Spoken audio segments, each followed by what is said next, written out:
الحمد لله وكفى وسلام على عباده الذين اصطفى أما بعد أعوذ بالله من الشيطان الرجيم بسم الله الرحمن الرحيم والله يدعو إلى دار السلام سبحان ربك رب العزة عما يصفون وسلام على المرسلين والحمد لله رب العالمين اللهم صل على سيدنا محمد وعلى آل سيدنا محمد وبارك وسلم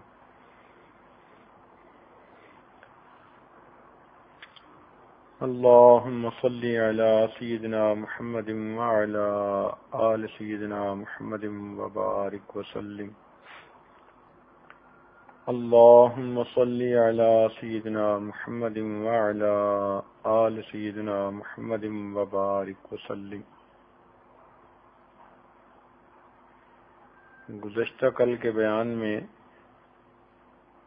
احادیث میں سے ایسے چھوٹے چھوٹے اعمال کی نشاندہی کی گئی تھی کہ اگر اللہ رب العزت کی محبت میں کیے جائیں تو وہ جنت میں جانے کا سبب بن جاتے ہیں۔ کچھ ایسے اعمال بھی لکھے گئے ہیں کتابوں میں کہ جو جہنم سے نجات کا ذریعہ بن جاتے ہیں۔ اصل چیز اللہ رب العزت کی محبت ہے، بندے کا اللہ سے تعلق ہے، رابطہ ہے۔ جتنا یہ رابطہ مضبوط ہوگا اتنا ہی اللہ تعالیٰ اس کے چھوٹے چھوٹے عملوں کو بہانہ بنا کر اس بندے پر جہنم کی آگ کو حرام فرما دیں گے۔ ان اعمال میں سے جو جہنم سے بچانے والے ہیں چند ایک آپ کے سامنے بیان کیے جاتے ہیں۔ پہلی بات تو یہ کہ دو شخص اللہ تعالیٰ کی خاطر محبت رکھنے والے ہوں، جن کے درمیان محبت کی بنیاد اللہ تعالیٰ کا دین ہو۔ ایسے دو مرد یا ایسی دو عورتیں جو دین کی خاطر ایک دوسرے سے محبت کریں، دین کے سوا کوئی خاندانی، کوئی نفسانی، کوئی شیطانی، کوئی شہوانی محبت درمیان میں نہ ہو، تو حدیث پاک میں آتا ہے کہ ایسے دو لوگ اللہ کی خاطر جو محبت رکھنے والے ہوں، جب مصافحہ ایک دوسرے سے کرتے ہیں یعنی ملتے ہیں تو اللہ تعالیٰ ان دونوں کے گناہوں کو معاف کر دیتے ہیں۔ ایک حدیث پاک میں آتا ہے ہم المتحابون فی اللہ، اللہ تعالیٰ کی خاطر محبت کرنے والے قیامت کے دن اللہ رب العزت کے عرش کے سائے میں ہوں گے۔ ایک روایت میں یہ بھی ہے، بخاری شریف میں بھی اس کا تذکرہ، کہ جو آدمی اللہ کے راستے میں نکلتا ہے اور اس کے قدم خاک آلود ہوتے ہیں، اس پر اللہ تعالیٰ دوزخ کو حرام فرما دیتے ہیں۔ اب اللہ کے راستے میں نکلنے کا تصور یہ ہے کہ جو دین سیکھنے سکھانے کے لیے یا دین کی شان و شوکت کے لیے سفر ہو۔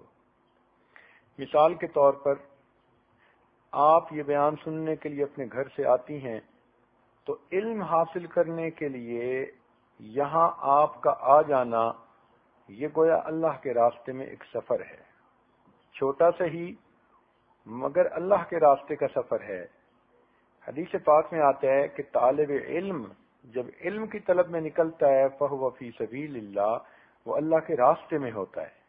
تو گویا آپ جتنا پابندی سے ایسے بیانات میں آئیں گی جو خصوصاً عورتوں کے لیے ہوں، ممکن ہے کہ آپ کا کسی دن کا کوئی سفر اللہ کو پسند آ جائے اور اس کی وجہ سے اللہ تعالیٰ دوزخ کی آگ کو آپ پر حرام فرما دے۔ ایک حدیث پاک میں آتا ہے کہ جو شخص ظہر سے پہلے 4 رکعت پڑھ لے، بعد میں 4 رکعت پڑھے، اللہ تعالیٰ اس پر دوزخ کو حرام کر دیتے ہیں، جیسے ظہر کے فرضوں سے پہلے کی 4 سنتیں اور بعد میں پھر 2 سنتیں 2 نفل، تو یہ پہلے اور بعد کی 4 رکعت ہیں، ان کو اگر پابندی سے پڑھیں گے تو اللہ تعالیٰ ان کی وجہ سے بھی دوزخ کو حرام فرما دیں گے۔ ایک حدیث پاک میں ہے کہ جو شخص عصر سے پہلے 4 رکعت پڑھ لے، یعنی عصر کی نماز تو 4 فرض ہوئی، اس سے پہلے جو 4 رکعت سنت غیر مؤکدہ کہے جاتے ہیں، ان کی یہ فضیلت ہے کہ جو ان کو پابندی سے پڑھے اللہ تعالیٰ اس کے گناہ معاف فرما دیتے ہیں، وہ زمین میں بخشا ہوا رہتا ہے، یعنی جہنم کی آگ سے بچا دیا جاتا ہے۔ ایک حدیث پاک میں ہے کہ جو شخص اپنے بھائی کی مشکل حل کرنے کے لیے، حاجت براری کے لیے کوشش کرتا ہے، اللہ تعالیٰ اس کو جہنم سے 7 خندقیں دور کر دیتے ہیں۔ ایک خندق کا فاصلہ اتنا ہوتا ہے جتنا زمین اور آسمان کے درمیان کا فاصلہ۔ جیسے اگر کوئی عورت پریشان ہے، آپ اس کی پریشانی دور کرنے کے لیے اس کو کوئی بات سمجھا دیتی ہیں، تو آپ بھی اسی میں شامل۔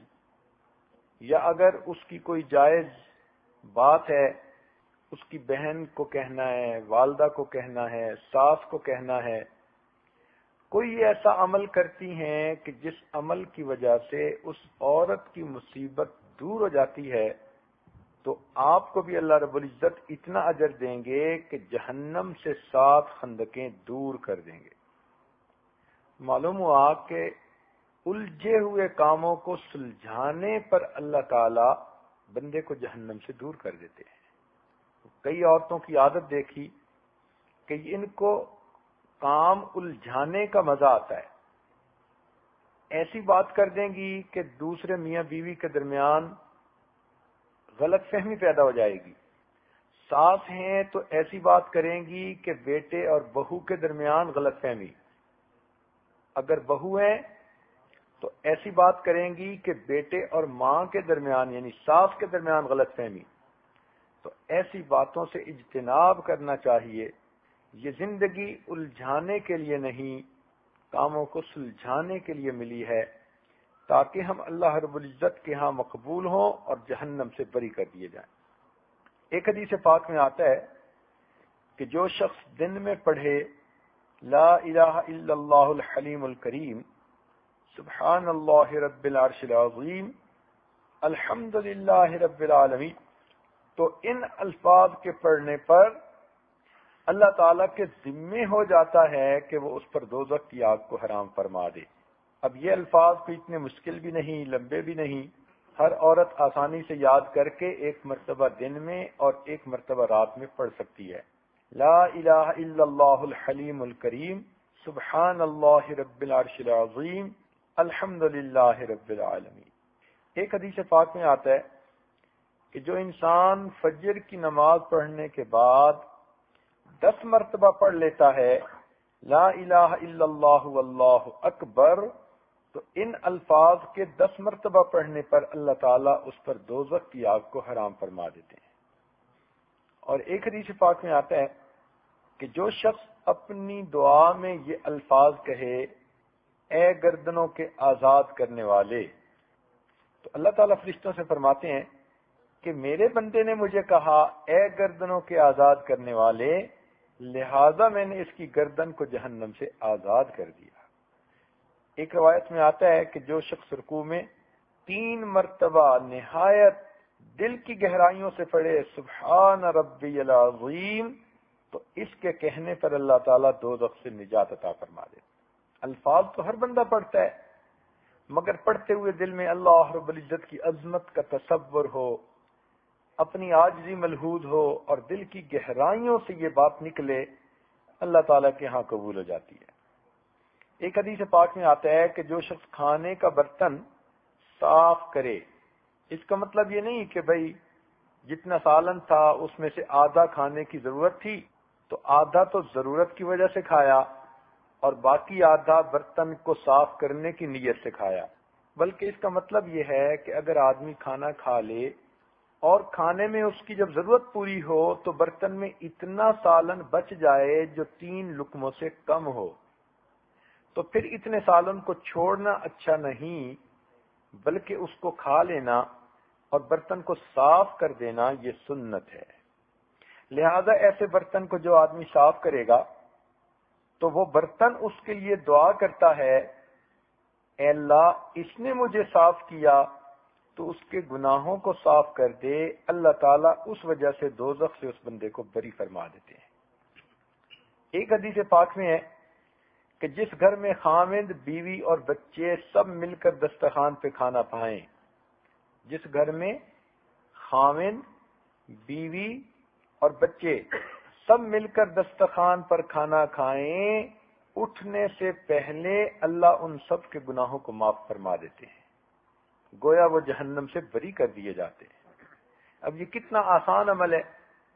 بہت سارے گھروں میں ایسی ہی عادت ہے، مگر عورتوں کو یہ علم نہیں کہ حدیث پاک میں اس کا اتنے فضائل آئے ہیں۔ اگر اس کو سنت سمجھ کے، حکم سمجھ کے، دین سمجھ کے کریں گی تو اس پر اجر ملے گا، اور اگر اس کو دنیا کا رواج سمجھ کے کہ جی سب کو مل کے کھانا چاہیے تو انما الاعمال بالنیات، اعمال کا دار و مدار نیتوں کے اوپر ہوتا ہے۔ تو آپ کو اگر تھوڑا انتظار بھی کرنا پڑے خاوند کے لیے، بچوں کو بھی سمجھانا پڑے، تو اس وقت مل کے کھانا کھانے کی عادت ڈالیے۔ اس سے تو ایک دل مانوس ہوتے ہیں، دوسرا بچوں کو ماں باپ کے ساتھ مل کر بیٹھنے کھانے کا موقع مل جاتا ہے، اور ایک یہ فائدہ ہوتا ہے کہ اللہ رب العزت ان کے گناہوں کو معاف فرما دیتے ہیں۔ آج کل تو نئی تہذیب ایسی، ہر بندہ اپنے کام میں لگا ہوتا ہے، چنانچہ سب جاب پہ جانے والے ہوتے ہیں، بیٹیاں بھی اور بیٹے بھی، جو اٹھتا ہے بس وہ فریج سے کوئی چیز نکال کے کھا لیتا ہے، اور کھانے میں بھی فاسٹ فوڈ آ گئے ہیں۔ اور اللہ مارے ان فاسٹ فوڈوں کو کہ اس نے تو دسترخوان پہ بیٹھنا ہی ختم کر دیا، بس ان کو کھانے کے لیے پکی پکائی تھوڑی سی چیز مل جاتی ہے، اپنا کھا کے وہ اپنے دفتر کی راہ لیتے ہیں۔ ہم نے یورپی ملکوں میں دیکھا کہ جب بیوی دفتر میں جاتی ہے تو خاوند گھر پہ ہوتا ہے، اور جب بیوی گھر پہ ہوتی ہے تو خاوند دفتر گیا ہوا ہوتا ہے۔ نہ کھانا اکٹھا بیٹھ کے کھا سکتے ہیں، نہ دن رات اکٹھا گزار سکتے ہیں، بلکہ کئی دفعہ تو ان کا آپس میں ملاپ بھی ہفتے کے بعد ہوتا ہے، اور اس دن بھی چونکہ شاپنگ کرنی ہوتی ہے اور لانڈری کرنی ہوتی ہے اور بل پے کرنے ہوتے ہیں اور کتنے کام سمیٹنے ہوتے ہیں، تو وہ دن بھی ان کا اپنے کاموں کو کرنے میں لگ جاتا ہے، اور میاں بیوی کمائی کی مشین بنے ہوتے ہیں، گھر کے خرچے چل رہے ہوتے ہیں۔ یہ بھی کیا زندگی ہوئی؟ تو شریعت نے کہا کہ میاں بیوی، بچے اگر سب مل کر دسترخوان پر بیٹھ کر کھانا کھائیں، دیکھیں اس سے نا الفتیں بڑھتی ہیں، محبتیں بڑھتی ہیں، بچوں کو ماں باپ کا پیار ملتا ہے، میاں بیوی کو ایک دوسرے سے باتیں شیئر کرنے کا موقع مل جاتا ہے۔ ویسے تو کئی مرتبہ خاوند گھر میں بیوی کو موقع ہی نہیں دیتے ایسی بات کرنے کا، بیوی بیچاری موقع ہی ڈھونڈتی رہتی ہے۔ خاوند کی حالت یہ ہوتی ہے کہ رات کو دیر سے گھر پہنچے اور آتے ہی آنکھوں میں نیند بھری ہے، اور بیوی سے کہہ لیا کھانا تو میں باہر دوستوں میں کھا کے آیا ہوں، بس اب میں سونا چاہتا ہوں، مجھے ڈسٹرب نہ کرو۔ اب وہ بیوی بیچاری کیا کرے کہ جب خاوند ہی اس کا ایسا؟ تو اس بات کا اہتمام کرنا چاہیے۔ اور کئی جگہوں پر ایسا ہوتا ہے کہ اگر خاوند اپنے کام کاج کی وجہ سے، بزنس کی وجہ سے ذرا دیر سے آتا ہے تو بیوی صاحبہ کہہ کے سو جاتی ہے کہ اچھا فریج میں کھانا پڑا ہوگا، خود ہی گرم کر کے کھا لینا، مجھے ڈسٹرب مت کرنا۔ تو شریعت نے ایسی زندگی جو علیحدہ علیحدہ اور جدا جدا ہو کر گزاری جائے باوجود شادی شدہ ہونے کے، اس کو ناپسند کیا۔ لہذا مسلمان گھرانوں میں بیوی، بچے، خاوند سب مل کر اگر دسترخوان پہ کھانا کھائیں تو اللہ تعالی کی طرف سے ان کے گناہ معاف ہونے کی بشارت ہے۔ اب خاوند گھر پہ نہیں، کسی غیر محرم کا فون آ گیا، عورت بات کر بھی سکتی ہے اگر چاہے، مگر اللہ کے ڈر سے نہ کرے۔ جوان بیٹی گھر میں ہے، اب کسی نے فون پہ رابطہ کیا، چونکہ آج کل یہ فون بچیوں کی عزتوں کا خون کر دیتے ہیں، اس لیے ایک بڑی مصیبت ہے آج کے زمانے کی۔ پہلے وقتوں میں تو کسی نے کسی جوان بچی سے بات کرنی ہوتی تھی تو اس مرد کے لیے مصیبت ہوتی تھی، وہ کیسے رابطہ کرے، وہ کیسے اس کے گھر کے قریب پہنچے، اس کو ڈر ہوتا تھا کہ لوگ مجھے اس گلی سے آتے جاتے دیکھیں گے تو مجھ پر باتیں کریں گے، اور اس کے گھر کے لوگوں کو پتہ چل گیا تو وہ مجھ سے خفا ہوں گے، تو لوگوں کو موقع ہی نہیں ملتا تھا۔ لیکن یہ جو نئی زندگی کی سہولیات ہیں، انہوں نے جہاں انسان کو سہولت دی وہاں شیطان کو بھی سہولت مل گئی۔ تو شیطان اپنے ایجنٹوں سے بہت سہولت سے کام کروا لیتا ہے۔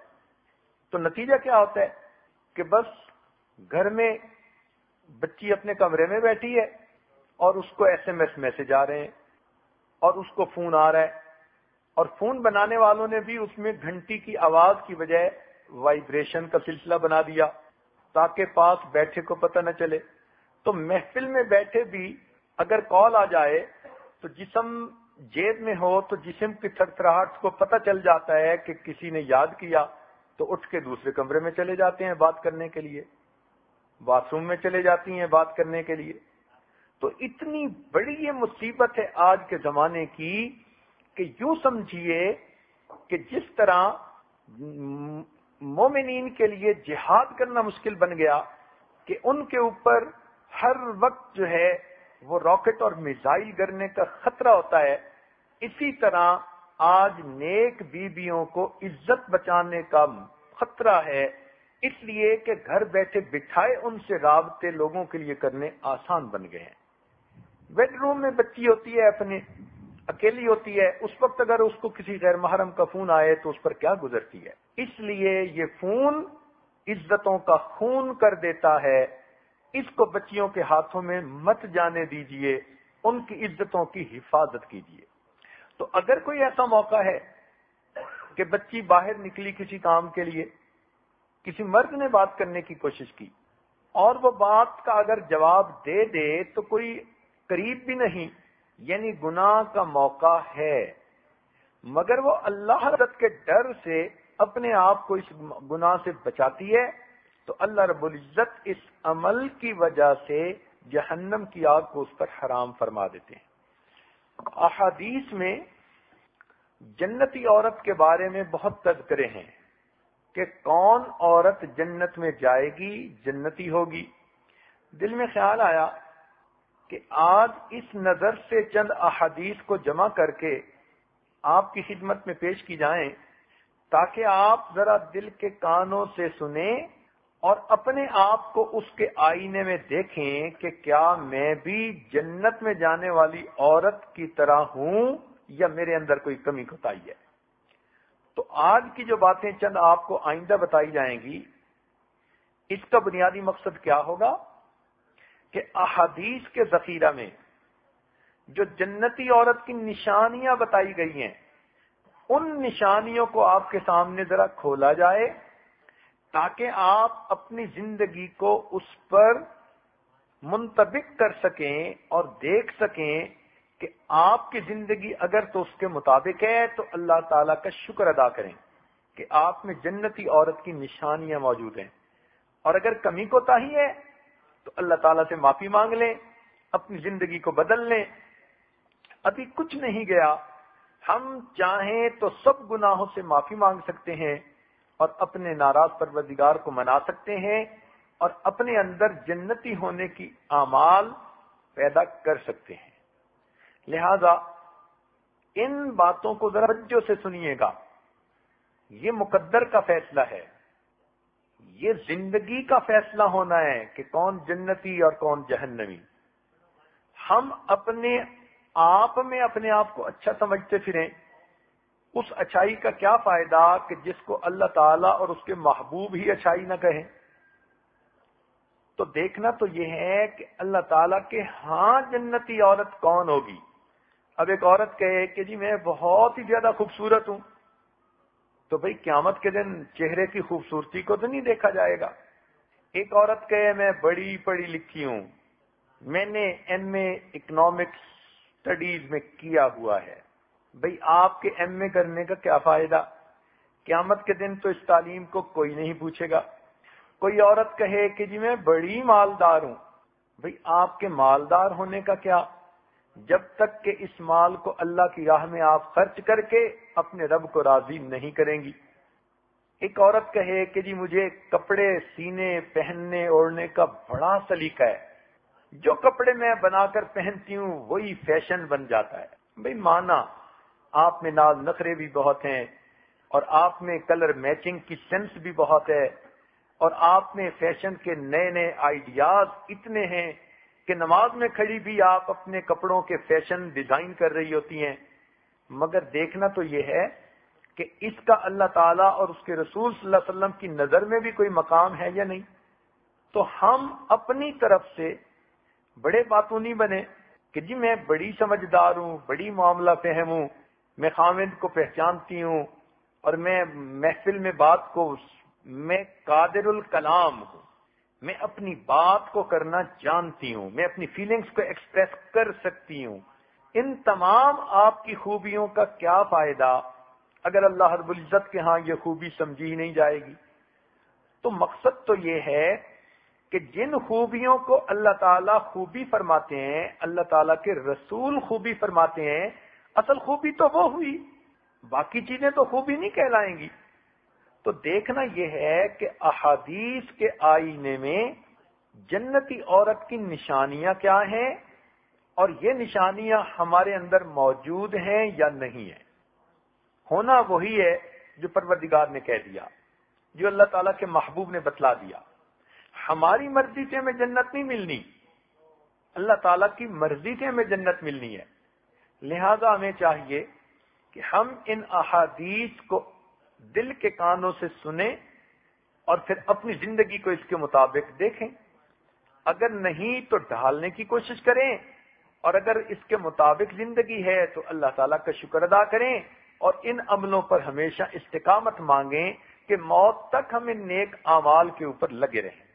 چنانچہ جنتی عورت کی نشانیوں میں سے ایک حدیث پاک میں ہے، انس بن مالک رضی اللہ تعالیٰ عنہ، یہ نبی علیہ السلام کے خادم تھے، بچپن سے ان کی والدہ نے ان کو نبی علیہ السلام کی خدمت پر وقف کر دیا تھا، بڑے صحابی ہیں۔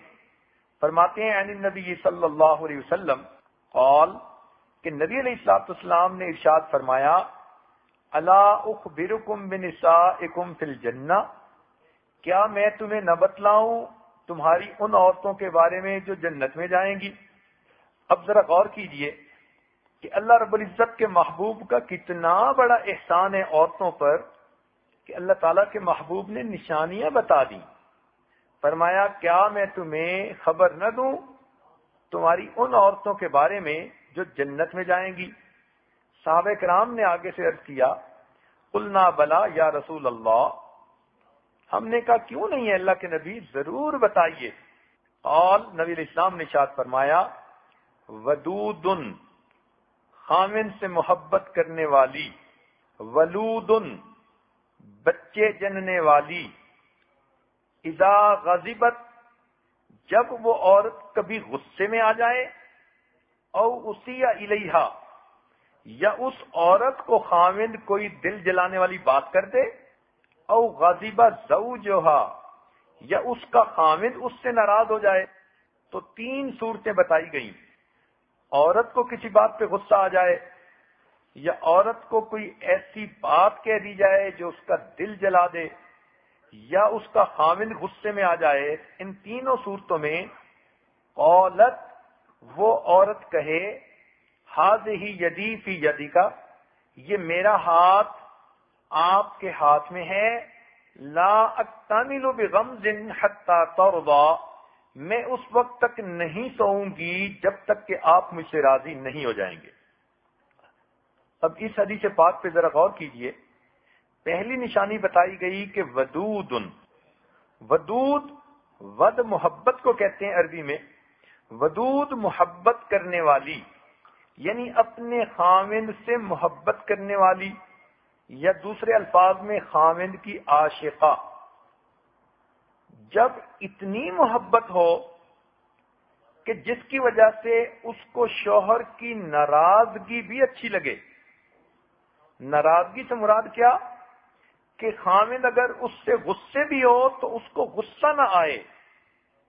جیسے بچہ وہ کوئی الٹا سیدھا کام بھی کر دیتا ہے تو ماں ہنستی مسکراتی رہتی ہے محبت کی وجہ سے جو اس بچے کے ساتھ ہے۔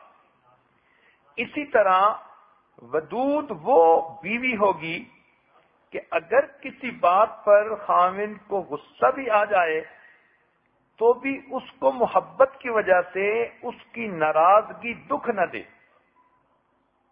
اور واقعی جن کو محبت ہوتی ہے تو وہ خوشی میں تو خوش ہوتے ہی ہیں، اگر کوئی محبوب ناراض ہو جائے تو ان کو ناراضگی بھی پسند آتی ہے، اور وہ کہتے ہیں جی کہ وہ تو ناراض ہو کر بھی زیادہ خوبصورت لگتی ہے۔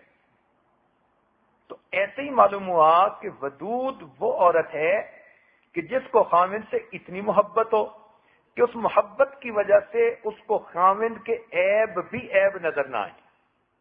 محبت کی تعریف ایک یہ کی گئی ہے کہ محبت اس کو کہتے ہیں کہ محبوب کے عیب بندے کی نظر سے اوجھل ہو جاتے ہیں۔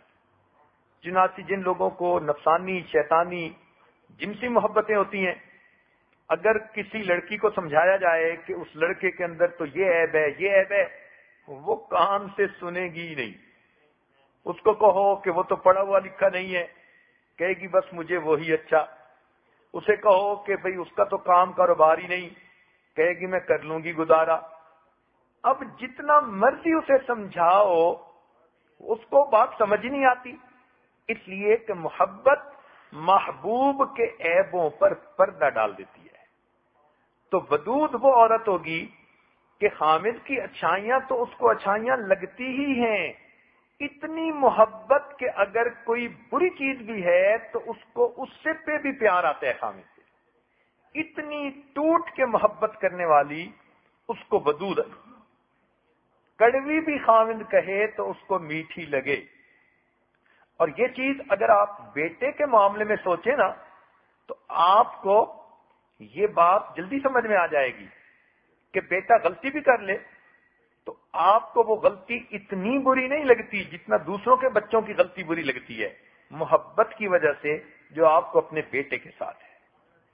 اسی طرح ودود وہ عورت ہوگی کہ جو خاوند کی عاشقہ ہو، محبت کرنے والی ہو، ٹوٹ کے پیار کرنے والی ہو، اور غیر کی طرف آنکھ اٹھا کر دیکھنا ہی گوارا نہ کرے۔ اس لیے کہ جب کسی سے محبت ہوتی ہے اور بندہ اس کے غیر کی طرف توجہ دلائے تو بندہ کہتا ہے جی نہیں، میں نے تو کسی اور طرف سوچنا ہی نہیں، میں سننا ہی نہیں چاہتا، بس میں نے ادھر ہی شادی کرنی ہے۔ تو ودود وہ عورت ہے کہ جو خاوند سے ٹوٹ کے پیار کرنے والی اور غیر کی طرف آنکھ اٹھا کر بھی نہ دیکھنے والی، شوہر پر فریفتہ ہو، ایسی عورت کو ودود کہتے ہیں۔ تو یہ جنتی عورت کی پہلی نشانی بتائی گئی۔ اب ذرا اس خوبی کو اپنی زندگی میں دیکھیں تو آپ کو پتہ چلے گا کہ آپ کو اپنے خاوند کی اچھائیاں بھی اچھائیاں نظر نہیں آتی۔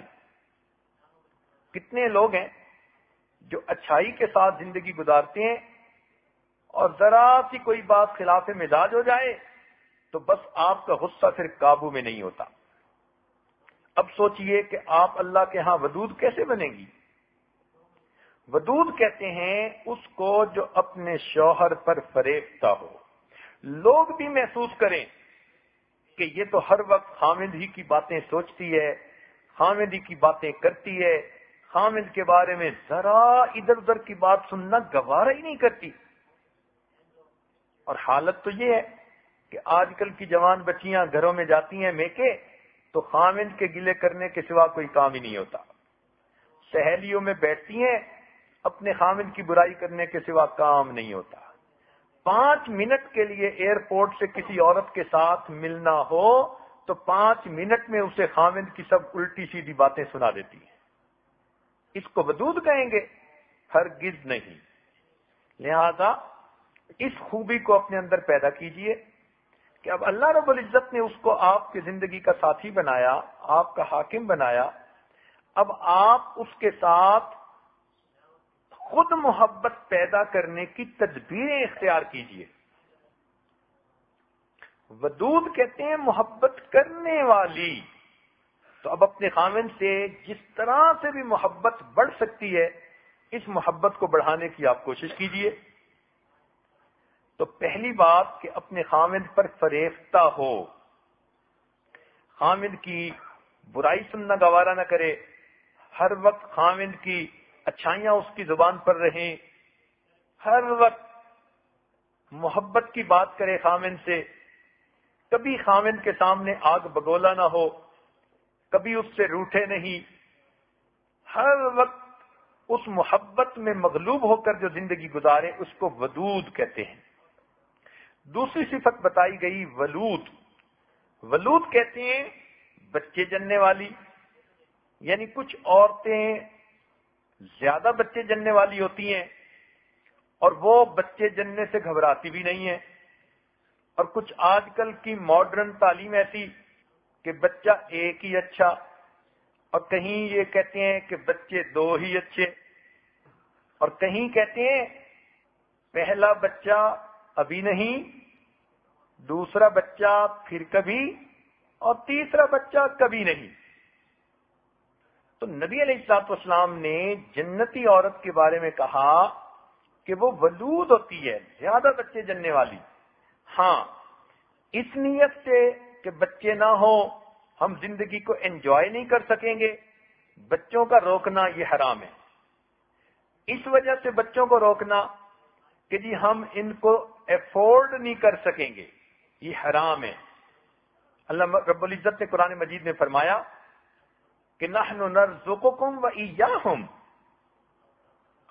تمہیں بھی ہم رزق دیتے ہیں، ان بچوں کو بھی ہم رزق دیتے ہیں.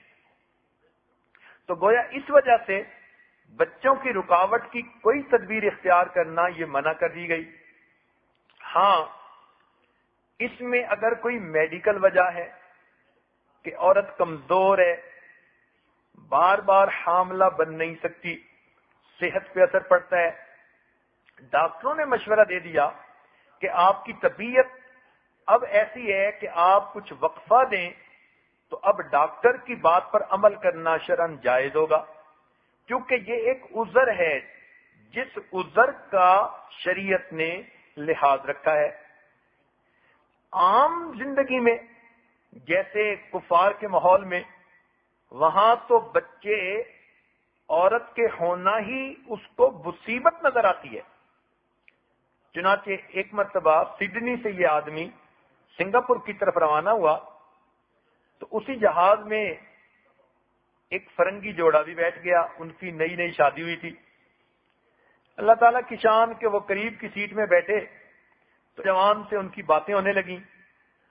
تو اس نوجوان نے ان سے یہ پوچھ لیا کہ بھئی آپ کی شادی کو اتنا عرصہ ہوا، آپ نے اولاد کے بارے میں کیا پلاننگ کی ہے؟ تو وہ دونوں مسکرا کر کہنے لگے کہ ہم نے یہ پلاننگ کی ہے کہ ہم بچہ ہونے ہی نہیں دیں گے. اس نے کہا یہ کیوں؟ کہنے لگے ہم نے آپس میں طے کر لیا ہے ہم ایک کتا گھر میں پالیں گے، بس اسی سے محبت کریں گے، وہ وفادار ہوتا ہے، اور اولاد بے وفا ہوتی ہے، ہمیں بچے نہیں چاہیے. تو کفر کے ماحول میں آج اولاد کے بارے میں یہ سوچا جاتا ہے. اسلام کے ماحول میں نبی علیہ السلام نے ارشاد فرمایا کہ جنتی عورت کی نشانی ولودن، زیادہ بچے جننے والی.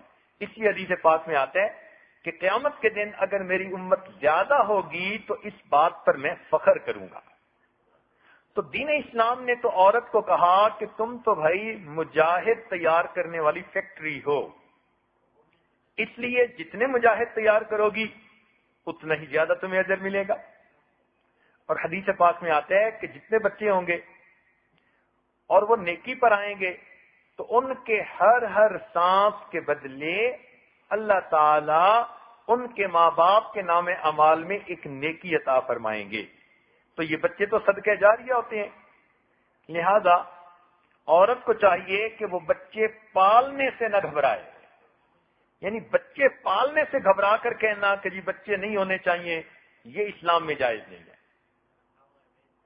اس لیے حدیث پاک میں آتا ہے کہ جو عورت اپنے خامد سے حاملہ ہوتی ہے اللہ رب العزت اس کو دن میں روزہ دار آدمی کا ثواب دیتے ہیں اور جب رات کو سوتی ہے تو شب بیدار بندے کا ثواب اس کے نام اعمال میں لکھا جاتا ہے۔ اب یہ عورت فقط حاملہ ہے، یہ کوئی دن میں روزہ رکھ بھی نہیں رہی، رات کے اندر یہ عبادتیں کر بھی نہیں رہی، دن میں بھی آرام کرتی ہے، رات کو بھی سوتی ہے، مگر اللہ تعالیٰ اس کے نام اعمال میں لکھواتے ہیں کہ اس کا ہر دن روزہ دار کی مانند لکھا جائے اور ہر رات شب بیدار کی مانند لکھی جائے۔ اب عورتیں اندازہ لگائیں کہ اس سے وہ کتنے بڑے بڑے اعمال کا اجر پا لیتی ہیں۔ اور ایک روایت میں آتا ہے کہ جب عورت کے بچہ ہونے لگتا ہے اور اس کو درد دے ہوتی ہے تو اس وقت فرشتہ اعلان کرتا ہے، اے عورت خوش ہو جا، اللہ تعالیٰ نے اس درد کی وجہ سے تیرے پچھلے زندگی کے سب گناہوں کو معاف فرما دیا۔ اور ایک حدیث پاک میں ہے کہ جس عورت کا بچہ ہو اور وہ اس کی چھاتی سے دودھ پیے تو ہر گھونٹ چوسنے کے بدلے اس ماں کے نام اعمال میں نیکی لکھی جاتی ہے۔ اور ایک حدیث پاک میں ہے کہ جو عورت بچے کی خاطر رات کو جاگے تو اللہ رب العزت اس کو اللہ کی راہ میں 70 غلام آزاد کرنے کا ثواب اس کے نام اعمال میں لکھ دیتے ہیں۔ چنانچہ ایک حدیث پاک میں ہے کہ حاملہ عورت ایسی ہے جیسے اسلام کی راہ میں سرحد کی حفاظت کرنے والی، یعنی جو اجر سرحد کی حفاظت کرنے والے مجاہد کو ملتا ہے وہ اجر گھر میں چار دیواری میں گھر کی سہولتوں میں رہ کر اس عورت کو ملتا ہے جو اپنے خامد کی وجہ سے حاملہ ہوتی ہے۔ اور ایک حدیث پاک میں ہے کہ جو عورت حاملہ ہو اور اس حالت میں اس کا انتقال ہو، اللہ تعالیٰ قیامت کے دن اس کو شہداء کی قطار میں کھڑا فرمائیں گے۔ تیسرا لفظ جو ہے وہ ہے غاضبہ اور غضبت، یعنی کسی بات پر اگر عورت کو غصہ آ جائے کہ خامد نے ہی کوئی الٹی بات کر دی، یا اس کی کسی بات پر خامد کو غصہ آ جائے، یعنی کوئی ایسی کنڈیشن کہ جس میں میاں بیوی کو میں سے ایک کو غصہ آئے یا دونوں کو غصہ آ جائے۔ ایسی صورتحال گھروں میں ہوتی رہتی ہے، چھوٹی چھوٹی بات پہ طبیعتیں بھڑک جاتی ہیں۔ تو حدیث پاک میں فرمایا گیا کہ اگر ایسی کوئی بھی صورت ہے، خامن ناراض ہے یا بیوی کو غصہ آ گیا، ان دونوں صورتوں میں وہ عورت اپنا ہاتھ اپنے خامن کے ہاتھ میں دے کر کہے کہ میں اس وقت تک نہیں سوؤں گی جب تک کہ آپ راضی نہیں ہو جائیں گے۔ اب دیکھیے، غلطی کسی بھی کی بھی ہو سکتی ہے۔ ہوتا یہ ہے دستور کہ جب کسی بڑے چھوٹے میں کوئی بات ہو تو عام طور پر چھوٹے کو ہی مشورہ دیا جاتا ہے کہ بھئی تم ہی بڑے سے معافی مانگ لو، چلو بات ختم ہو جائے گی۔ شریعت نے بھی یہاں ایسا ہی کیا کہ اگر بیوی ناراض ہوئی کسی وجہ سے جو جائز تھی، یا خامن ناراض ہو گیا کسی بھی وجہ سے، تو شریعت نے کہا کہ بھئی اب اس ناراضگی کو دور کرنا تو ضروری ہے، لہذا اس کا بہترین طریقہ یہ ہے کہ عورت ہی تواضع اختیار کرے، اللہ کی خاطر اپنی انانیت کو چھوڑے، اللہ کی خاطر اپنی ضد کو چھوڑے، اللہ تعالیٰ کی خاطر اپنی ہٹ دھرمی کو چھوڑے، اپنی دلیلیں دینے سے رک جائے، اپنے آپ کو سچی ثابت کرنے سے رک جائے۔ اور اس کا طریقہ کیا ہے کہ بجائے باتوں کے بتنگڑ بنانے کے اپنا ہاتھ اپنے خامند کے ہاتھ میں دے کر کہے کہ میں اس وقت تک نہیں سوؤں گی جب تک کہ آپ راضی نہیں ہوں گے۔ اب شریعت کا حسن دیکھیے کہ شریعت نے اشارہ اتنا کر دیا کہ اپنا ہاتھ اپنے خامند کے ہاتھ میں دے کر کہے۔ اب اس سے کیا مراد ہے؟ اس سے مراد فقط نہیں کہ ہاتھ پکڑ کر کہے، ہاتھ خامند کے ہاتھ میں دے کر کہے، یعنی اپنے آپ کو خامند کو پیش کرے۔ اب یہ پیش کرنا میاں بیوی کا معاملہ ہے، کبھی پاس بیٹھ کر، کبھی بات کر کے، کبھی ایک دوسرے کے ساتھ محبت و پیار والے عمل کر کے، تو یہ سارے عمل اس میں شامل ہوں گے۔ کوئی بھی محبت کا ایسا عمل عورت اس وقت کرے کہ خاوند کو منا لے، تو فرمایا کہ اپنا ہاتھ اپنے خاوند کے ہاتھ میں دے کر کہے۔ کتنی باحیا انداز سے بات کی گئی ہے، کتنا حسن ہے شریعت کا، نبی علیہ الصلوۃ والسلام کی کیا پیاری باتیں ہیں، سبحان اللہ۔ اشارہ بھی کر گئے، بات بھی سمجھا گئے، اور مگر ایسی بات بھی نہیں کی کہ ذرا کھلی کھلی بات بری لگتی پڑھنے والے کو، تو ایسی پیاری بات کہی کہ اپنا ہاتھ اپنے خاوند کے ہاتھ میں دے کر کہے، یعنی اپنے آپ کو خاوند کے حوالے کرے، پیش کرے، محبت کا کوئی عمل خاوند کے ساتھ ایسا کرے کہ جس کی وجہ سے خاوند کا غصہ خوشی میں تبدیل ہو جائے، اور اسے کہہ دے میں جب تک آپ کو نہیں مناؤں گی میں ہرگز اس وقت تک نہیں سوؤں گی۔ کوئی ہے عورت ایسی جو غصے کے عالم میں خاوند کو ایسی پیار کی بات کہے اور پھر خاوند کا غصہ جو ہے دور نہ ہو؟ یہ اتنا پیارا اصول نبی علیہ السلام نے بتا دیا کہ عورت اپنے خاوند کے غصے کو اسی وقت ختم کر سکتی ہے۔ تو یہاں سے ایک بات کا پتہ چلا کہ میاں بیوی کو اگر کسی بات پہ کوئی تلخ کلامی ہو جائے اس وقت تک نہیں سونا چاہیے جب تک کہ ایک دوسرے سے راضی نہ ہو جائیں، اس لیے کہ جب ناراض ہو کر سو جاتے ہیں، حدیث پاک میں ہے کہ خاوند ناراض ہو کے سو گیا اور بیوی نے اس کو منانے کی کوشش نہ کی، تو جب تک وہ کوشش نہیں کرے گی اللہ تعالیٰ کے فرشتے اس پر لعنت کریں گے۔ آج کل کا دستور ہے ماڈرن قسم کی بیویاں ذرا سی بات پہ منہ بسور کے سو جاتی ہیں، وہ سمجھتی ہیں کہ اب خاوند خود ہی ہمیں منائے گا۔ شریعت کیا کہہ رہی ہے؟ بیوی خاوند کو منائے، اور یہ کیا چاہتی ہیں؟ خاوند ہمیں منائے اور پھر ہم جنت میں بھی جائیں۔ سبحان اللہ، بات تو شریعت کی چلنی ہے نا، ہماری بات تو نہیں چلنی۔ تو شریعت کہہ رہی ہے کہ جب خاوند ناراض ہو یا بیوی ناراض ہو تو بیوی کو پہل کرنی چاہیے۔ اس کا یہ مطلب ہی نہیں کہ بھئی اگر کسی بات پہ جائز بیوی کو غصہ آ گیا تو اب خاوند اکڑ کے بیٹھ جائے، نہیں، خاوند کو بھی یہ کہا جائے گا کہ بھئی تم نے اول تو بات ہی ایسی کیوں کی کہ اپنی بیوی کو غصہ دلا دیا جو ہر وقت تم سے محبت کرنے والی ہے، جو تمہاری اپنی ہے۔ ارے اپنوں کو غصہ دلاتے ہو، اور پھر یہ کہیں گے کہ اگر غصہ دلا دیا اب اس کو خوش کرنے کی بھی ترکیب سوچو، تو مرد کو بھی کہیں گے۔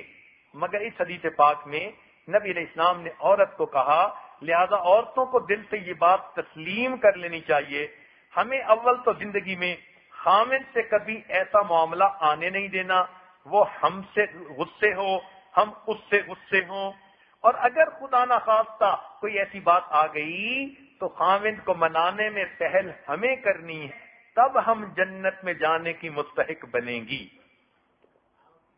اس کو کہتے ہیں کہ اپنا ہاتھ خاوند کے ہاتھ میں دے کر کہے میں نہیں سوؤں گی جب تک کہ آپ مجھ سے راضی نہیں ہو جائیں گے۔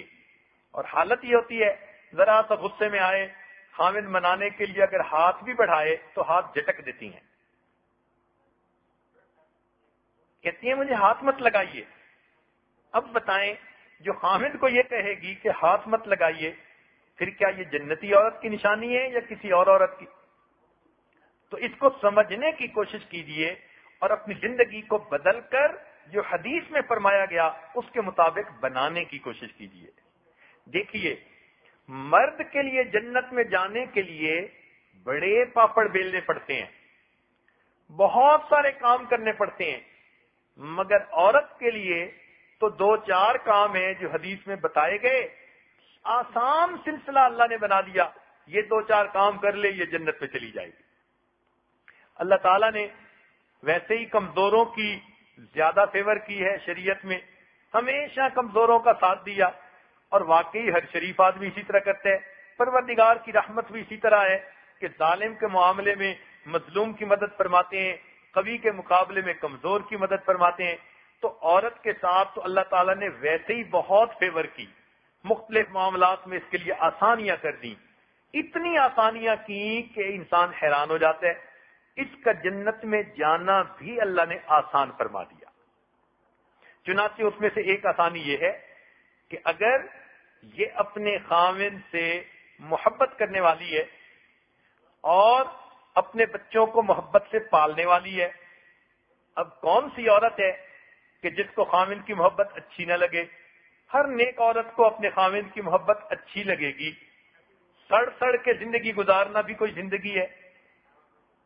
ایک دوسرے سے نفرتوں بھلی زندگی گزارنا بھی کوئی زندگی ہے؟ تو ہر نیک بیوی، ہر نیک شریف بچی اپنے خاوند کی محبت کو پسند کرے گی، خود اس سے محبت کرنا پسند کرے گی۔ تو جب اس سے محبت کرنا پسند کرے گی تو ایک شرط تو پوری ہو گئی۔ اب دوسری شرط بچوں کو پرورش کرنا۔ یہ بھی عام طور پر دیکھا گیا، ہر نیک ماں اپنے بچوں سے فطرتاً محبت کرتی ہے، سوائے اس کے جو نئی روشنی کی تعلیم میں آ کر بچوں کے پیدا ہونے سے ہی گھبرانے والی ہو۔ تیسری بات رہ گئی کہ خاوند کو منا لینا، یہ بھی کوئی اتنا مشکل کام نہیں۔ اگر یہ تین کام کوئی کرے گی، اللہ رب العزت نے یہ تین نشانیاں جنتی عورت کی نشانیاں بنائی ہیں، گویا عورت کس طرح آسانی کے ساتھ جنت میں جا سکے گی۔ اب بتاؤ، اس حدیث میں کہیں کہا گیا وہ لمبے سجدے کرنے والی ہو، وہ راتوں کو جاگنے والی ہو، وہ قرآن کی بڑی تلاوت کرنے والی ہو، وہ فلاں کام کرنے والی ہو؟ اتنا مجھے نہیں، کوئی اور ایسا کام نہیں بتایا۔ تین کام بتائے، اور ان تین کاموں کو کرنے سے اس کے اندر جنتی عورت کی نشانیاں آ سکتی ہیں۔ چنانچہ ایک دوسری حدیث پاک میں ابو ہریرہ رضی اللہ تعالیٰ عنہ روایت کرتے ہیں، قال رسول اللہ صلی اللہ علیہ وسلم اذا صلت المرأة خمسہا، کہ جب عورت 5 نمازوں کو باقاعدگی سے ادا کرے، اس لیے کہ یہ تو فرض ہے اللہ کا، وحسنت فرجہا، اور وہ اپنی عزت کی حفاظت کرے، یعنی پاک دامنی کی زندگی گزارے، وَأَطَاعَتْ بَعْلَهَا، اور اپنے خاوند کی فرما برداری کرے، داخلت من ای ابواب الجنت شاءت، وہ جس دروازے سے چاہے گی قیامت کے دن جنت میں داخل ہو جائے گی۔ حیران ہوتے ہیں اللہ رب العزت کی رحمتوں پر، یہ درجہ مردوں میں سے ملے گا بہت کم لوگوں کو جو صدیقین ہوں گے۔ حدیث پاک میں آتا ہے کہ نبی علیہ السلام نے ایک مرتبہ بتایا کہ جہنم کے 7 دروازے ہیں اور جنت کے 8 دروازے ہیں۔ تو 8 دروازے مختلف لوگوں کے لیے ہیں، کوئی توبہ کرنے والا، کوئی روزہ رکھنے والا، کوئی فلاں کرنے والا، تو مختلف صفتوں کے لوگ مختلف دروازوں سے جائیں گے۔ تو سیدنا صدیق اکبر رضی اللہ عنہ نے پوچھا، اے اللہ کے نبی، میں کس دروازے میں سے داخل ہوں گا؟ نبی علیہ السلام نے فرمایا کہ تم ایسے درجے پر فائز ہو، جب جاؤ گے تمہارے لیے جنت کے 8 دروازے کھولے جائیں گے۔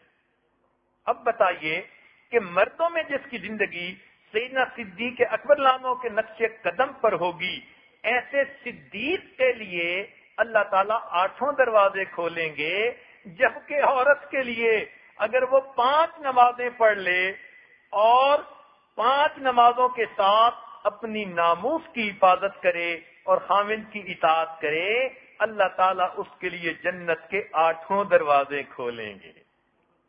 حیران ہوتے ہیں کہ پروردگار نے کتنی مہربانی فرمائی اور عورت کے لیے جنت میں داخلہ کتنا آسان کر دیا۔ اب دیکھیں 3 باتیں بتائی گئیں۔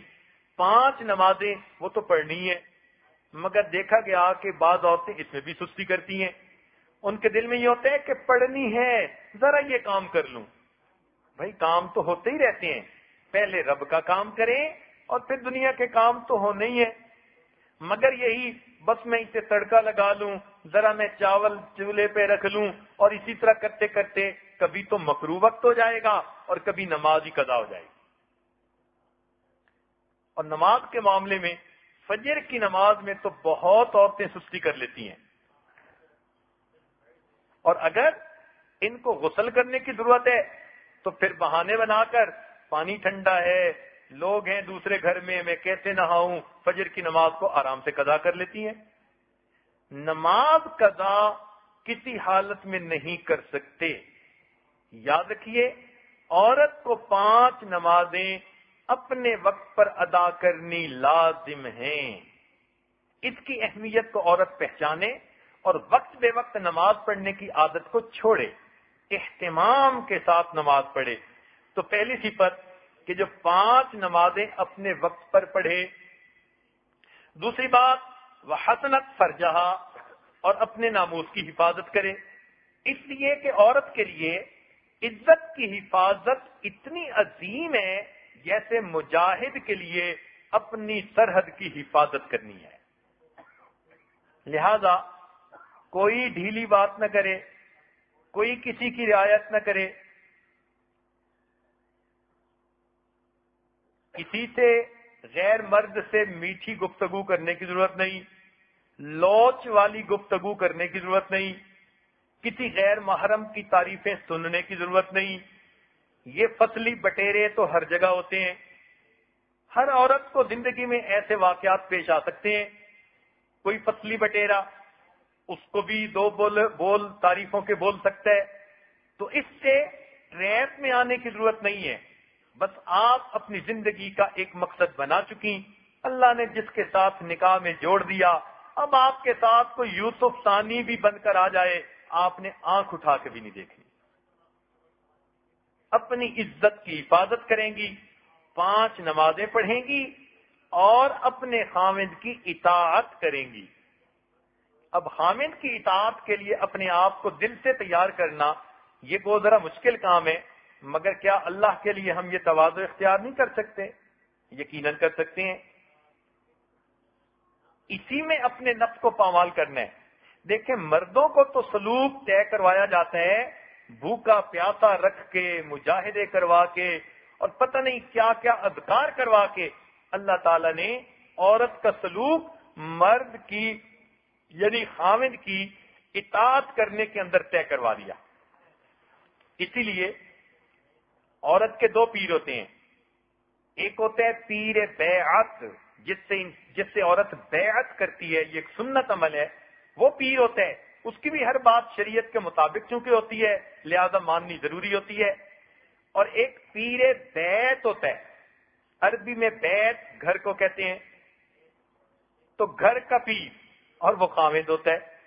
لہذا عورت یہ سمجھے کہ میرے 2 پیر ہیں، ایک پیر بیت ہے، وہ جو معمولات بتائیں گے میں وہ بھی کروں گی، اور ایک میرا پیر بیت ہے، یعنی میرا گھر کا پیر ہے، میرا خاوند ہے، جو اس نے کہنا ہے بس میں اس کی مریدہ ہوں اور میں نے اس کی کام کرنے ہیں۔ اس کو کہتے ہیں اطاعت بعلہا، جو اپنے خاوند کی فرما برداری کرے۔ اور آج کل تو خبرداری کروانے کے چکر میں ہوتی ہے، چنانچہ شادی کے بعد سب سے پہلی خواہش ہوتی ہے کوئی حضرت صاحب ایسا عمل بتا دو کہ خاوند میری سننے لگ جائے۔ مقصد کیا ہوتا ہے؟ میری مٹھی میں آ جائے۔ اب خاوند کو مٹھی میں کرنے کے لیے ہر وقت سوچ بچار کر رہی ہوتی ہے۔ ہاں، آسان طریقہ ہے خاوند کو مٹھی میں کرنے کا، اور وہ یہ طریقہ ہے کہ تم اپنے خاوند کی باندی بن جاؤ، خاوند تمہارا غلام بن جائے گا۔ تم اپنے خاوند کی باندی بن جاؤ گی، محبت کی وجہ سے خاوند تمہارا غلام بن جائے گا۔ اس کے سوا کوئی دوسرا طریقہ نہیں خاوند کو مٹھی میں کرنے کا۔ یاد رکھنا، آپ کی عقل مندی سے، آپ کی زور بیان سے، اور آپ کے جو ہے اپنے مال سے خاوند ڈر تو سکتا ہے، خاوند آپ سے محبت نہیں کر سکتا۔ پھر سن لیجئے، آپ کے بولنے کی طاقت بہت ہے، دلیلیں بہت ہیں، آپ بڑی مضبوط بات کرتی ہیں، بڑی معاملہ فہم ہے، ان ساری باتوں سے آپ کا خاوند آپ سے ڈر تو سکتا ہے، آپ سے محبت نہیں کر سکتا۔ محبت کرنے کے انداز کچھ اور ہیں۔ جب کوئی عورت خاوند کے سامنے اپنے نفس کو پامال کر دیتی ہے، اپنے آپ کو بچھا دیتی ہے، یہ وہ عمل ہے کہ جو خاوند کے دل کو جیت لیا کرتا ہے۔ تو اس لیے شریعت نے بات کہی اطاعت بالہا، جو اپنے خاوند کی اتباع کرے، اس کی اطاعت کرے، یعنی شریعت کے دائرے میں رہتے ہوئے اپنے خاوند کی فرما برداری کرے، تو یہ 3 باتیں اس عورت کو جنت کے جس دروازے سے چاہے جنت میں داخل کر دے گی۔ چنانچہ ایک حدیث میں ان ام سلمہ رضی اللہ تعالی عنہ ان النبی صلی اللہ علیہ وسلم قال، ام سلمہ ام المومنین فرماتی ہیں کہ نبی علیہ السلام نے ارشاد فرمایا، ایما امرأۃ ماتت وزوجها عنها راض دخلت الجنہ۔ بہقی شریف کی روایت ہے کہ جو عورت اس حال میں موت مرے گی کہ اس کا خاوند اس سے راضی ہوگا تو وہ عورت جنت میں داخل ہو جائے گی۔ اب اس حدیث پاک میں تو ایک ہی بات بتا دی گئی کہ اس حالت میں مرے کہ اس کا خاوند اس سے راضی ہو، یہ نہ ہو کہ ایسی حالت بنا دے کہ خاوند کہے کہ جان چھوٹ گئی۔ ہم نے دیکھا کہ جوانی میں تو بیویاں خاوندوں کی خدمت کر ہی لیتی ہیں، اس لیے کہ اس میں خاوند کی ضرورت ان کو بھی محسوس ہوتی ہے، بایولوجیکل نیڈ ہوتی ہے۔ لیکن جب بڑھاپا آ جاتا ہے تو اس وقت بچوں کا بہانہ بنا کے عورتیں اپنے خاوند سے لاپرواہی کرتی ہیں۔ تو جو جنتی عورتیں ہوں وہ اپنے بوڑھے خاوند کی بھی خدمت کریں۔ خدمت سے مراد فقط ایک ہی کام نہیں ہوتا، خدمت سے مراد اس کا خیال رکھنا، اس کے کاموں میں اس کا معاون بن جانا، اس کے کاموں کا انتظام کر دینا، اس کی خوشی کا خیال رکھنا، اس کی بیماری میں اس کی تیمارداری کرنا، یہ سب محبت کے اعمال، یہ اس کی خدمت کہے جاتے ہیں۔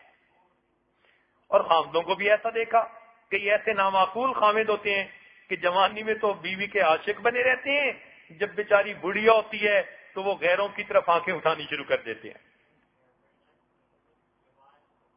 اس لیے اللہ تعالیٰ نے فرمایا وَمِنْ آیَاتِهِ أَنْ خَلَقَ لَكُم مِّنْ أَنفُسِكُمْ أَزْوَاجًا لِتَسْكُنُوا إِلَيْهَا وَجَعَلَ بَيْنَكُم مَّوَدَّةً وَرَحْمَةً۔ تو 2 لفظ استعمال کیے، مودت اور رحمت۔ جب جوان ہوتے ہیں میاں بیوی تو مودت دونوں کو جوڑتی ہے، جب بوڑھے ہو جائیں تو رحمت ایک دوسرے کو جوڑتی ہے۔ ہم زندگی کا اتنا عرصہ اکٹھا گزار چکے، کیا اس کا کوئی حق نہیں ہوتا؟ تو اس لیے ایک دوسرے کے ساتھ بڑھاپے میں رحمت کی وجہ سے محبت کرنی چاہیے۔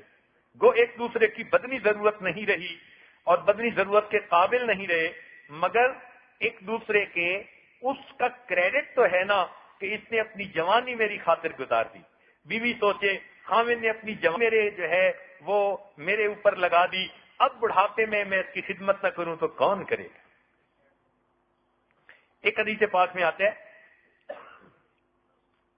انس بن مالک عنہ روایت کرتے ہیں، وہ فرماتے ہیں کہ ایک صحابیہ تھی، توجہ سے سنیے، ایک صحابیہ تھی اور وہ اوپر کی سٹوری میں رہتی تھی اور اس کے والد نیچے کے کمرے میں رہتے تھے۔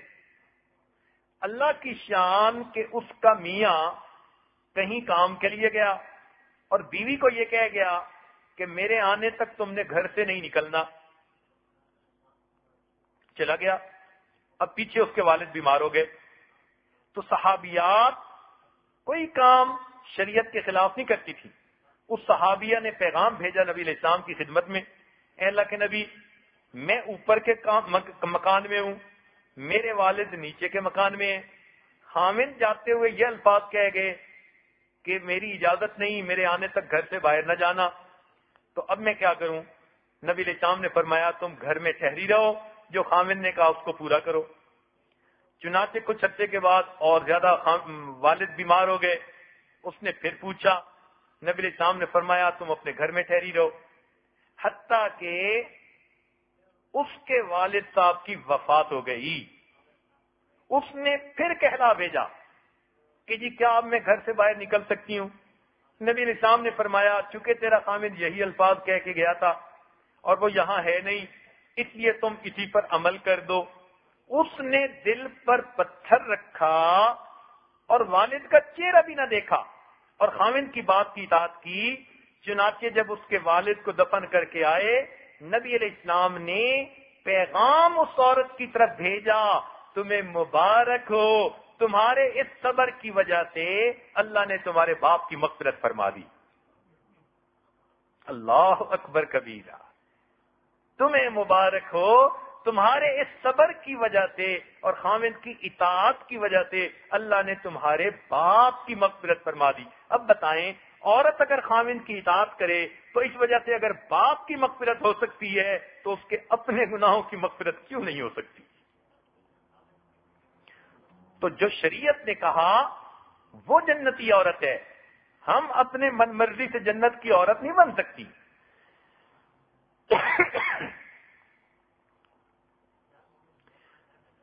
ایک حدیث پاک میں آیا، حضرت علی رضی اللہ عنہ سے یہ روایت ہے مرفوع، فرماتے ہیں کہ ان اللہ یحب المرأة، اللہ رب العزت اس عورت کو پسند کرتے ہیں، الملقۃ البضعۃ مع زوجها الحسان عن غیرہ، کنز المال کی حدیث ہے، وہ عورت جو شوہر سے محبت رکھنے والی اور شوہر سے خوش مزاج رہنے والی اور دوسرے مردوں سے اپنی عزت کی حفاظت کرنے والی۔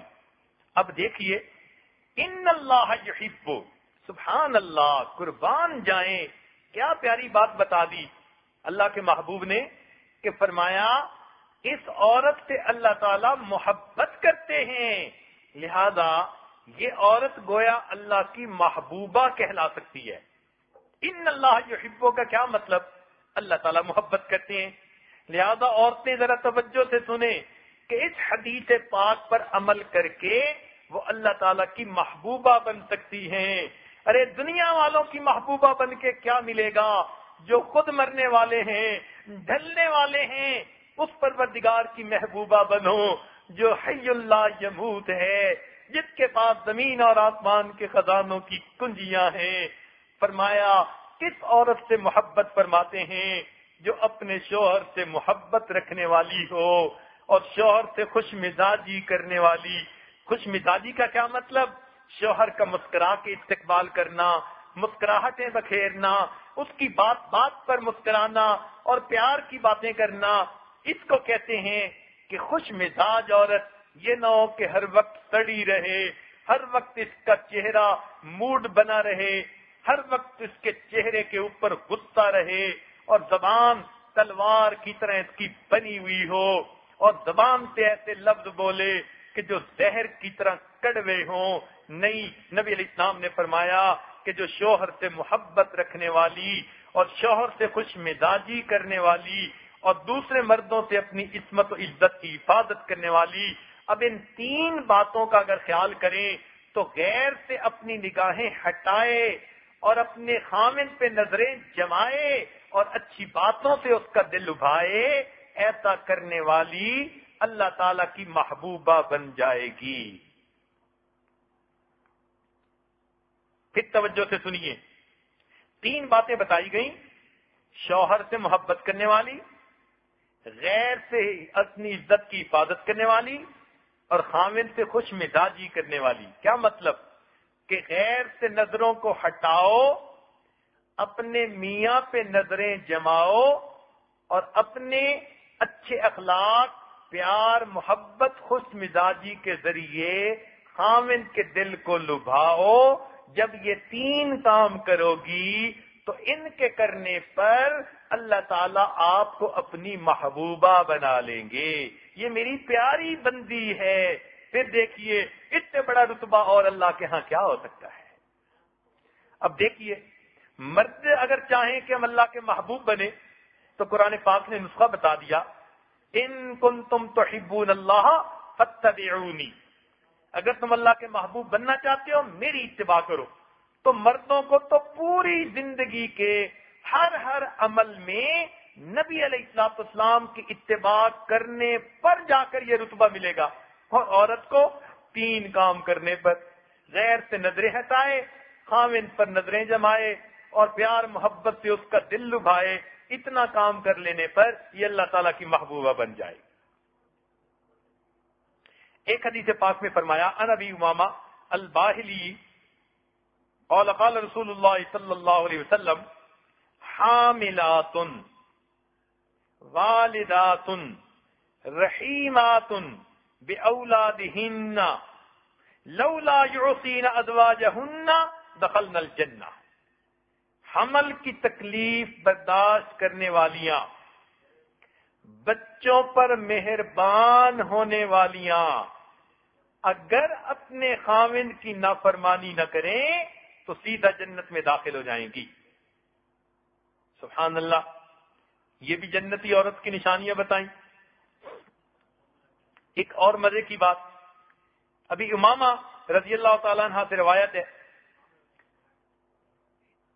فرمایا یا معاشر النسوان، اے عورتوں کی جماعتوں، اے عورتوں کی جماعت، اما ان خیارکن یدخلن الجنت قبل خیار الرجال. سبحان اللہ، کیا مزے کی بات ہے کہ اللہ رب العزت قیامت کے دن اگر میاں بیوی دونوں بھی جنتی ہوں گے تو بیوی کو جنت میں پہلے داخل فرمائیں گے. فَلْيُغْسَلَنَّ، تاکہ ان کو جنت میں غسل دے دیا جائے اور ان کو خوشبوئیں لگائی جائیں. فَيَدْفَعُنَّ إِلَىٰ أَزْوَاجِهِنَّ، پھر وہ اپنے خاوندوں کے استقبال کے لیے آئیں. عَلَىٰ بِرَادِينَ الْحُمْرِ وَالصُّفْرِ، ان سواریوں پر جو سرخ ہیں یا زرد ہیں. مَعْهُنَّ الْوِلْدَانِ، ان کے ساتھ ان کے بچے بھی ہوں گے. کأنہن اللؤلؤ منثور، جس طرح بکھرے ہوئے موتی ہوتے ہیں. سبحان اللہ. اللہ نے بھی کیا مزے کی بات اپنے بندوں کے، اپنے محبوب کے ذریعے سے بتلا دی کہ میاں بیوی دونوں نیک ہیں، دونوں جنتی ہیں. اللہ تعالیٰ عورت کو مرد سے پہلے جنت پہنچائیں گے، اس کو دلہن بنانے کے لیے، اس کو سجانے کے لیے. اس کو مہندی لگے گی، اس کو پوشاکیں پہنائی جائیں گی، اس کو خوشبوئیں لگائی جائیں گی، زیور پہنائے جائیں گے اور اس کو جنت کے پانی کا غسل دیا جائے گا. جب سج دھج کے یہ تیار ہو جائے گی، اس کے بچے بھی اس کے ساتھ ہوں گے. اب یہ اپنے بچوں کو لے کر اور اللہ کی دی ہوئی ڈولی میں بیٹھ کر، پالکی میں بیٹھ کر پھر اپنے خاوند کا استقبال کرے گی. تب اللہ تعالیٰ خاوند کو جنت میں داخل کریں گے. سبحان اللہ. یہ کتنا عجیب منظر ہوگا. بچے ایسے خوبصورت بن جائیں گے جیسے بکھرے ہوئے موتی ہوتے ہیں اور عورت کو دلہن بنا کر پیش کر دیا جائے گا. سوچئے تو صحیح، یہ کتنی بڑی نعمت ہے جو اللہ رب العزت نے عورتوں کو عطا فرمائی کہ اگر یہ نیک بنیں گی تو اپنے نیک خاوندوں سے بھی جنت میں پہلے داخل کر دی جائیں گی. ایک حدیث پاک میں آتے ہیں، ان ابی ہریرہ رضی اللہ تعالی عنہ قال قال رسول اللہ صلی اللہ علیہ وسلم انا اول من يفتح باب الجنت الا انه تاتي امراه تبادرني. نبی علیہ السلام ارشاد فرماتے ہیں کہ میں سب سے پہلے جنت کا دروازہ کھولوں گا. ہاں، ایک عورت ہوگی جو مجھ سے بھی پہلے جنت میں داخل ہونا چاہے گی. اللہ اکبر، اللہ اکبر. اس حدیث پاک کو پڑھتے ہیں حیران ہوتے ہیں. نبی علیہ السلام ارشاد فرماتے ہیں میں سب سے پہلے جنت کا دروازہ کھولوں گا، مگر ایک عورت ہوگی جو مجھ سے بھی پہلے جنت میں داخل ہونا چاہے گی. فَأَقُولُ لَهَا، میں اس عورت کو کہوں گا مَا لَكِ وَمَنْ أَنْتِ، یہ کیا ہے اور تو کون ہے؟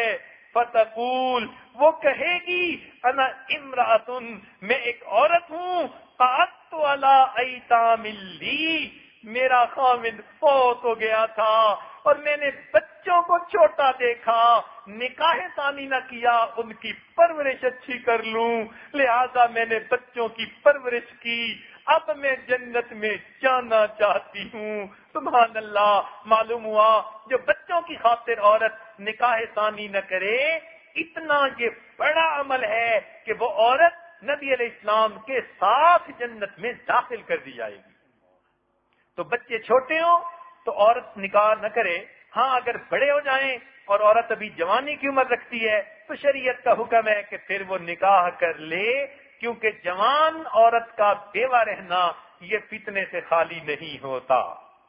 ایک حدیث پاک میں فرمایا گیا ان عوف بن مالک رضی اللہ عنہ ان النبی صلی اللہ علیہ وسلم قال انا وامرأة صافاء الخدين امرأة آمت من زوجها فصبرت على ولدها كهاتين في الجنة۔ فرماتے ہیں کہ میں اور ایک عورت جس کے گال پچ کے ہوں گے، جس کا خاوند فوت ہو گیا اور اس نے اپنے بچوں کی پرورش کی، وہ جنت میں میرے ساتھ ایسی ہوگی جس طرح کے دو انگلیاں ایک دوسرے کے ساتھ ہوتی ہیں۔ ایسی عورت کو جنت میں نبی علیہ السلام کے قرب کا محل ملے گا، وہ جنت میں نبی علیہ السلام کی ہمسایہ بنے گی۔ کتابوں میں لکھا ہے اس کا گھر نبی علیہ السلام کے گھر کی بغل میں ہوگا۔ ان ام سلمہ رضی اللہ تعالیٰ عنہ قلت یا رسول اللہ صلی اللہ علیہ وسلم، ام سلمہ عنہ روایت فرماتی ہیں کہ میں نے عرض کیا ہے اللہ کے محبوب، النساء الدنیا افضل ام الحور العین، کیا دنیا کی عورتیں افضل ہیں یا جنت میں حوروں کی سردار جس کو حور عین کہتے ہیں وہ افضل ہے؟ قال، نبی علیہ السلام نے ارشاد فرمایا نساء الدنیا افضل من الحور العین، دنیا کی عورتیں جنت میں حور عین سے بھی افضل ہوں گی۔ کفضل الزہارۃ علی البطانہ، جس طرح کے ایک خوبصورت کپڑا باریک ہوتا ہے اور اس کے نیچے موٹے کپڑے کا استر بنا دیا جاتا ہے، تو اگر حور عین اس استر کی مانند ہوگی تو پھر جو جنت کی عورت ہوگی یہ اس کے اوپر والے خوبصورت کپڑے کی مانند ہوگی۔ ان دونوں کے حسن و جمال میں اتنا فرق ہوگا۔ اب بتائیے کہ جنتی اور حوریں ہوں گی، ایک حور عین کی 70,000 حوریں خادمہ ہوں گی، اور یہ حور عین یہ جنتی عورت کی خادمہ بنے گی۔ سبحان اللہ، اللہ تعالیٰ عورت کو جنت میں ایسا حسن عطا فرمائیں گے کہ حور عین کا حسن جو قرآن میں کہا وحور عین کامثال اللؤلؤ المکنون، موتی اور ہیرے کی مشابہت جس کی دی، سبحان اللہ، وہ حور عین بھی وہ ایسے ہوگی جیسے عورتیں کپڑے بناتی ہیں اور بعض اوقات کپڑا باریک ہوتا ہے تو یہ نیچے اس کے استر بنا لیتی ہیں، وہ استر موٹے کپڑے کا ہوتا ہے، بے قیمت کپڑے کا ہوتا ہے اور اوپر قیمتی کپڑا ہوتا ہے۔ جیسے اس استر میں اور قیمتی کپڑے میں فرق ہوتا ہے حسن و جمال کا، ایسا ہی فرق حور عین اور دنیا کی جنتی عورت کے حسن و جمال میں فرق ہوگا۔ مگر اتنی باتیں سننے کے بعد ایک دو باتیں بڑے غم کی بھی ہیں، وہ بھی سنتی جائیے۔ حقیقت کڑوی بھی ہو مگر بیان کر دینی ضروری ہوتی ہے۔ عن عمران ابن حسین رضی اللہ تعالیٰ عنہ، صحابی فرماتے ہیں ان رسول اللہ صلی اللہ علیہ وسلم قال، کہ نبی علیہ السلام نے ارشاد فرمایا ان اقل ساکن الجنت النساء، کہ جنت میں عورتیں بہت تھوڑی ہوں گی۔ اور دوسری حدیث میں فرمایا عن ابن عباس، عبداللہ ابن عباس عنہ فرماتے ہیں من 99 امرأة واحدة فی الجنہ وبقیتہن فی النار، کنز المال کی حدیث ہے، وہ فرماتے ہیں کہ 99 دنیا کی عورتوں میں سے ایک عورت جنت میں جائے گی اور باقی جہنم میں جائیں گی۔ اس سے کیا معلوم ہوتا ہے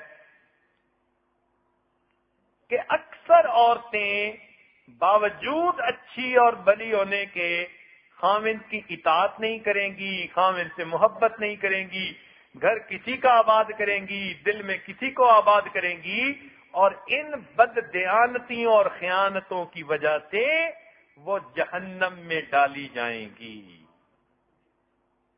اب جنت میں جانا ہے تو آسان، پھر کیوں عورتیں وہاں نہیں پہنچ سکیں گی؟ اس لیے کہ اپنی میں کو مارنا بڑا مشکل کام ہے۔ آج کی اس محفل میں عورتیں دل میں یہ عہد کریں، ہم نے اپنے نفس کو اللہ کے لیے مارا، اپنی میں کو مارا، آج کے بعد ہم اپنے خامدوں کی اطاعت کریں گی، ہم ان سے محبت کے طریقے ڈھونڈیں گی۔ خامن محبت کرے تو ہماری خوش نصیبی، اگر کمی بھی کرے گا ہم اپنی خدمت سے، وفا سے، نیکی سے اپنے خامن کے دل جیتنے کی کوشش کریں گی۔ ہم جو ہے وہ ودود بن کر رہیں گی، خامن سے محبت کرنے والی، اس کے ساتھ خوش مزاج بن کر رہنے والی، غیر سے نظریں ہٹانے والی بن کر رہیں گی، تاکہ اللہ تعالی ہمیں جنت آسانی سے عطا فرما دے۔ رب کریم یہ تمام نعمتیں آسان فرما دے۔ چنانچہ ایک حدیث پاک میں فرمایا گیا، آخری حدیث سن لیجیے آج کی اس محفل کی، عبداللہ ابن عباس سے فرمایا ہے کہ نبی علیہ السلام نے فرمایا، رأیت اکثر اہل النساء، میں نے جہنم میں عورتوں کو کثرت کے ساتھ دیکھا۔ قالوا لما یا رسول اللہ، پوچھا صحابہ نے، اے اللہ کے رسول آپ نے جو ہے عورتوں کو کیوں زیادہ دیکھا؟ قال بکفرہن، فرمایا ان کی ناشکری کی وجہ سے۔ قیل یکفرن باللہ، کہا کیا اللہ کا انکار کرتی ہیں؟ قال یکفرن العشیر، فرمایا نہیں، اپنے خاوند کی ناشکر گزار ہوتی ہیں۔ وَيَكْفُرْنَ الْإِحْسَانَ، اور احسان کی فراموش کرنے والی ہوتی ہیں۔ لَوْ أَحْسَنْتَ إِلَىٰ إِحْدَاهُنَّ الدَّهْرَ، اگر تم میں سے کوئی اپنی بیوی کے ساتھ ایک زمانے تک اچھا سلوک کرے، ثُمَّ رَأَتْ مِنْكَ شَيْئًا، پھر اس سے کوئی چیز جو ہے ہلکی صادر ہو جائے، قالت، آگے سے جواب دیتی ہے، ما رأیت منک خیر قط، میں نے تو تم سے کبھی بھلائی نہیں دیکھی۔ ان سڑے ہوئے جملوں کی وجہ سے یہ عورتیں جہنم میں زیادہ ڈالی جائیں گی، اور یہ بخاری شریف کی روایت ہے، سچے رسول کی سچی کتاب کے اندر روایت ہے، جس کے بارے میں علماء نے لکھا، قرآن مجید کے بعد سب سے سچی کتاب، اصح کتاب بعد کتاب اللہ، یہ بخاری شریف ہے۔ لہذا اس کتاب کی یہ روایت ہے کہ عورتیں جہنم میں اس وجہ سے جائیں گی۔ آج کی اس محفل میں ایک سبق پڑھایا گیا، اللہ کرے کہ عورتیں دل کے کانوں سے سنیں اور آج یہ عہد کر لیں، ہمارا سلوک یہی ہے، ہماری ولایت یہی ہے، ہمارا قرب خدا یہی ہے کہ ہم اپنے دل میں اپنے خامن کی محبت کو جمائیں، ان کے دل جیتنے کے لیے ان کے ساتھ خوشی کی زندگی گزاریں، ان کی خدمت میں لگائے رکھیں، اس حال میں مریں خامن ہم سے خوش ہو، جنت کے 8 دروازے کھول دیے جائیں گے۔ اللہ رب العزت قیامت کے دن کی یہ سرخ روئی نصیب فرمائے۔ وآخر دعوانا ان الحمد للہ رب العالمین۔ چند لمحے مراقبہ کر لیجئے، پھر دعا کرتے ہیں۔ لا الہ الا اللہ محمد رسول اللہ، سبحان ربی العلی الوہاب، اللہم صلی علی سیدنا محمد وعلی آل سیدنا محمد وبارک وسلم۔ ربنا ظلمنا انفسنا وان لم تغفر لنا وترحمنا لنکونن من الخاسرین۔ اے مالک، ہم آپ کے عاجز مسکین بندے ہیں، ہمارے گناہوں کو معاف فرما، ہماری خطاؤں سے درگزر فرما۔ اے اللہ، آپ کی بندیاں آپ کے سامنے حاضر ہیں، انہوں نے اپنی زندگی میں اگر کمی کوتاہی کی، اپنے خامدوں کو ناراض کیا، ان کے سامنے زبان درازی کی، ان کے سامنے اونچا بولی، اللہ ان کے دل جلائے، یا ان کو کسی طرح سے ان کی غیبتیں کی، یا اللہ ان کے حق میں کمی کوتاہی کی، رمضان المبارک کے اس عشرہ میں، ان برکات کے لمحات میں، اے اللہ یہ آپ سے معافی چاہتی ہیں، اللہ معاف فرما دیجئے، اللہ معاف فرما دیجئے، اللہ جہنم میں جانے سے بچا لیجئے۔ اے مالک، اگر آپ کے محبوب سے بتایا کہ 99 میں سے ایک عورت جنت میں جائے گی، تو پروردگار ہم آپ کے سامنے دامن پھیلائے بیٹھے ہیں، ہمیں ان ایک میں سے ہی بنا دیجئے۔ اللہ کرم کا معاملہ فرما دیجئے۔ اے اللہ، ہم تو دھوپ کی گرمی نہیں برداشت کر سکتے،